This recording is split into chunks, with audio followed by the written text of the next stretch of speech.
자, 지금 시간이 2023년 2월 27일 월요일 오후 5시 7분입니다. 코스피 200 지수 313.94 0.95% 하락했어요. 월봉은 일단 종가까지 지금 하락인 상태고요. 322까지는 내일 못 갈 것 같죠. 지금 314라고 가정을 해도 8%가 올라야 되거든요. 8% 넘게 올라야 돼요. 지금 수치를 가정해서 올라야 하는 상승폭이 얼마냐면, 자, 322.66에서 313.94, 313.94를 빼면 8.72포인트가 올라야 돼요. 8.72포인트. 313.94. 몇 프로가 올라야 되냐면 2.77%가 올라야 됩니다. 그러니까 오늘 미국 증시가 급등하지 않는 한 322.66은 가지 않을 것으로 보여요. 그러면 결국에는 그 월봉상 후행 스팬이 기준선 26을 데드낸다는 얘기죠. 데드낸다라는 이야기니까 결국에는 이제 봉이 선행스팬 2 아래에서 움직일 수 있는 그런 여건은 마련된다고 보여져요. 사실 코스피 200 지수는 봉 자체가 선행스팬 2 아래에 있어요. 선행스팬 2 아래에 있기 때문에 사실 별 문제는 없어요. 322.66을 가지 않는 게 큰 문제는 없다는 거죠. 그런데 코스피 지수를 보면 조금 달라요. 코스피 지수는 아직 후행 스팬이 기준선 26 위에 있어요. 그러니까 결국에는 코스피 200 지수가 기준선 26 아래로 마무리된다라는 거는 코스피 지수도 기준선 26 아래로 내려갈 가능성이 커진 거죠. 2352.83입니다. 2352.83. 지금이 2402니까요. 50%, 그죠? 50% 정도 내려야 된다는 거예요. 50%면 한 2%. 2% 정도 되지 않을까요? 50%. 잠깐만요. 50%죠? 50%를 2402로 하면 한 2.08% 정도 내려야 돼요. 2.08%를 내려야 기준선 26에 도달하겠죠. 기준선 26에. 그런데 이게 이제 어떤 이슈가 있냐면 코스피 200 지수는 기준선 26 아래에서 끝나요. 끝나는데 만약에 코스피는 그렇게 안 끝난다. 그러면 이번 달이 아니라 다음 달에 깰 확률이 높아지는 거잖아요. 그러니까 이번 달에 만약에 2352 아래로 내려가면 둘 다 만족한 거기 때문에 사실 동기화가 됐다라고 볼 수가 있는데, 코스피 지수는 못 가고 코스피 200 지수만 간 상태로 끝나면 다음 달에 코스피 지수가 2352 아래로 내려갈 수 있는 확률이 커지는 거죠. 그런데 다음 달에 주봉상 2436 위에 있어야 상승이거든요. 2436 위에 있어야 상승이고 2436보다 낮은 데 있으면 상승이 아니기 때문에 지금 만들어진 저가를 깨야 돼요. 이 저가가 언제 저가냐? 작년 저가. 올해 저가 말고 작년 저가를 깨야 된다고요. 그러니까 278을 깨야 되는 거죠. 코스피 200 지수로는 278이고 코스피 지수로 깨야 되는 수치는 2134.77 여길 깨야 돼요.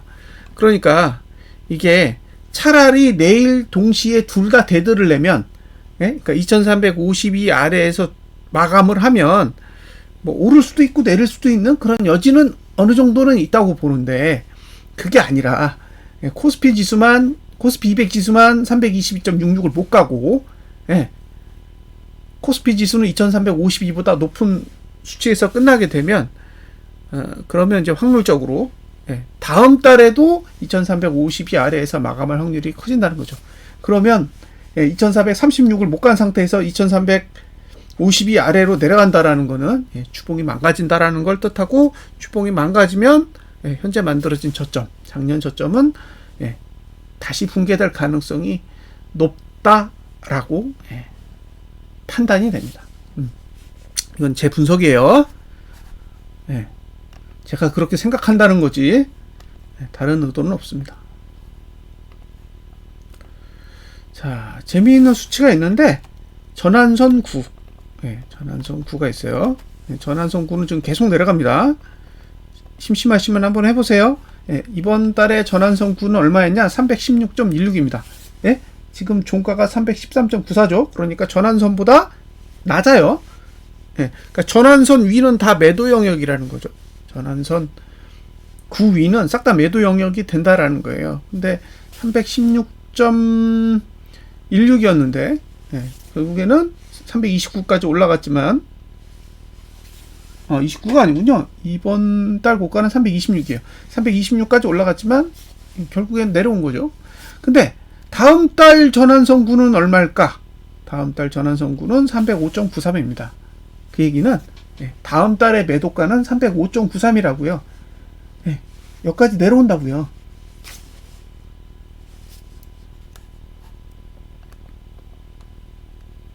이해가 되시나요? 이렇게 지금 전환선 위에 올라탄 건 다 빼고 있는 거예요. 전환선 9 위로 올라탄 거 지금 11월 달에도 올라탔다 빠졌죠. 그 다음에 12월에는 왕창 빠졌고, 그 다음에 1월에도 올라갔다가 내렸어요. 그리고 2월에도 내리고, 지금 전환선 9를 넘지 못하고 계속 빠지고 있는데, 다음 달에 전환선 9 값은 305.93이에요. 그 얘기는 그 밑으로 내려갈 확률이 높다는 거예요. 지금 구조로는 그렇습니다. 그래서 저는 만약에 내일 322.66을 넘지 못하고 마무리를 하게 된다면 아마도 305.93 아래는 한 번은 본다. 다음 달에 305.93 아래까지는 한번 볼 겁니다. 근데 이제 305.93 아래로 내려간다라는 것 자체가 319.57보다 낮은 수치잖아요. 319.57보다 낮은 수치라는 거예요. 그러니까 이 수치 자체가 상승과는 거리가 멀어요. 305.93이라는 건 상승이 아니라 하락에 적합한 수치라는 거예요. 그러니까 여기까지 오면 상승이 아닐 가능성이 높다는 거예요. 코스피 지수로 2436 위에서 놀아야 됩니다. 2436 위에서 놀아야 되는데 2352로 내려버리면 2436이랑 거리가 멀잖아요. 그 얘기는 상승과 거리가 멀어진다라는 거예요. 결국에는 2436이 코스피 200 지수로 319.57이잖아요. 2436은 2352는 307.7 정도 돼요. 그러니까 2352로 내려오면 307.7 아래에서 노는 거기 때문에 이 수치 자체가 다 상승이랑은 크게 관계가 없는 위치가 될 거라는 거예요. 그래서 내일 그 부분을 꼭 확인해 보셨으면 좋겠고요. 이와 관련된 내용은 제가 커뮤니티에 다 올려놨습니다. 자, 주봉. 월봉 오늘 거래량 늘었습니다. 월봉 거래량 늘었어요. 그러니까 종가까지 하락하면은 이제 거래량 투자 심리도가 맨 위에 있는 그런 모양새가 되는 거죠. 주봉은 자유롭습니다. 주봉은 자유로워요. 위로 내리든 위로 올라가든 아래로 내리든 자유로운 거예요. 이걸 보고 이거는 밑으로 빠질 건가 위로 올라갈 건가 상관없죠. 아래는 열렸고 위도 318.64까지는 열려 있어요.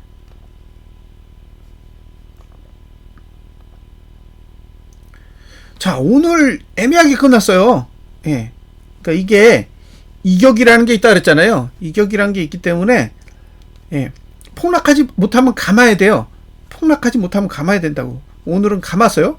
감았는데 아직 이격이 해소 안 돼서 이격을 해소하려면 314.35까지는 올라가야 돼요. 314.35까지는 올라가야 올라가든지 내려가든지 이제 결정을 할 수 있는 거죠.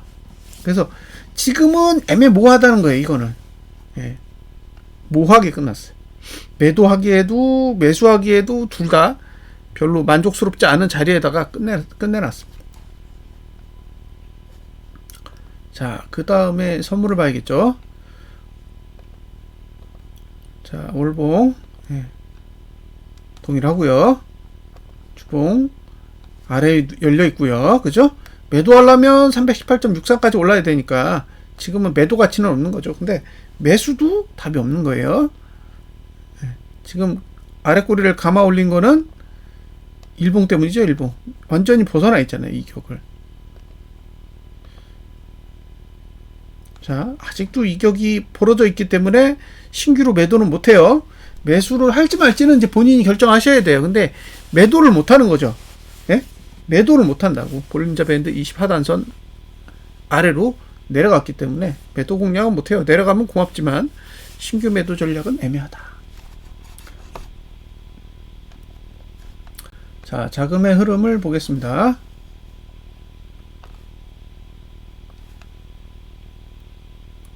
자, 개인은 6,757억을 샀고 외국인이 3,249억, 기관이 4,200억을 팔았습니다. 뭐 기관이야 늘 현물을 내다 팔았으니까 별 문제가 없고 오늘 이제 특이한 건 외국인이 3,249억을 팔았다는 거잖아요. 1조 조금 넘는 돈을 가지고 있었거든요. 외국인이 1조 한 600억 정도였나? 순매수가. 근데 이제 3,249억을 팔았으니까 이게 이제 7천억대로 떨어진 거고, 반대로 개인은 1조 8천억대를 매수하고 있었는데 6,700억을 샀으니까 2조 4천억이나 5천억 정도 됐다는 거죠.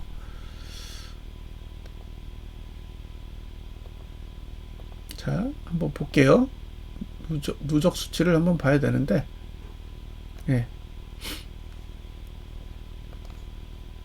자, 보세요. 예.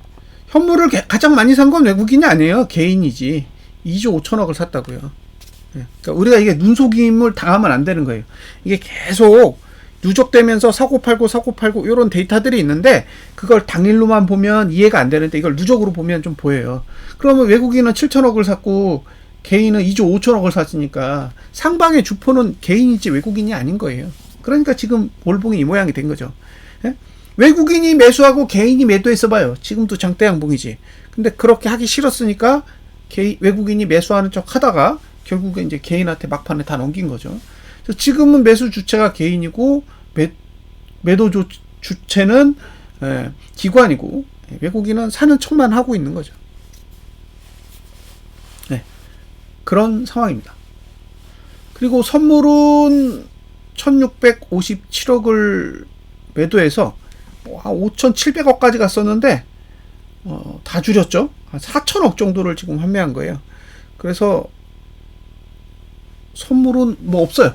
네? 선물은 누적치가 거의 없다는 거죠. 네, 선물은 이게 877억 매수, 개인은 162억 매수니까 선물은 아직까지도 흐름이 없어요. 지금 만기일이 뭐 얼마 안 남았는데 선물 쪽은 디렉션이 없는 거죠.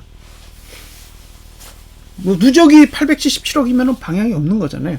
그러면 이제 현물로 봤을 때는 개인이 상방이고 선물로 봤을 때는 포지션이 없고, 오늘 옵션을 봤더니 외국인은 풋을 62억 샀고 미니 풋을 78억 샀고 위클리를 16억 샀어요. 그러면 여기는 싹 다 하방이거든요. 싹 다 하방 세팅은 해놨어요. 그러니까 지금 거래한 걸로만 봐서는 급등각은 아닌 것 같아요. 급등각은 아닌 것 같은데, 이렇게 해놓고 이제 급등하면 진짜 애매한 거죠. 현물 팔아, 선물 팔아, 풋사, 이렇게 해놨는데 급등하기에는 자금의 흐름만으로 봤을 때는 좀 무리가 있어 보인다는 거예요. 미국 증시가 내릴 거냐? 그건 모르죠. 내일 갭상승이 나오면 오를 거냐? 저는 그렇지 않을 것 같아요. 내일 갭상승이 나와도 상승폭은 제한적일 가능성이 높다는 거죠. 그냥 개인에게 현물을 더 주겠죠. 개인에게 현물을 더 주고 어차피 풋을 쥐고 있으니까 다시 밀어내려도 상관없지 않을까라는 생각이 들어요.